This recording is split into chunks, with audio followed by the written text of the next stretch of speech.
Pagod sa trabaho. Oh, Kain na tayo. bakit ano ba ulam natin? Pritong bangus. Oh, sarap. May suka ba? Oo, syempre. Oh, sakto-sakto. May sawsawang. Gutom na ako. Ay, himala nakaprito tayong bangus ngayon Mukhang ang galing mag-budget na kami. Nabibilib mo na ako Tara, kain na tayo. Kain na tayo. Sarap to.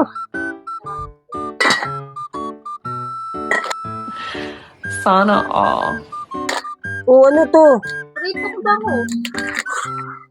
Oo, pritong bangus. Ito, may suka pa nga. Oo nga, pritong bangus. Pero chichirya naman pala. Akala ko naman. Pritong bangus. Wala naman tayong pera. Puro ka talaga kalokohan. May binili ka bang pera? Wala. Oo pala eh. Ano ini-expect mo? Akala ko nga pritong bangus. Saan tayo tayo kukuha ng pera? Sana kumain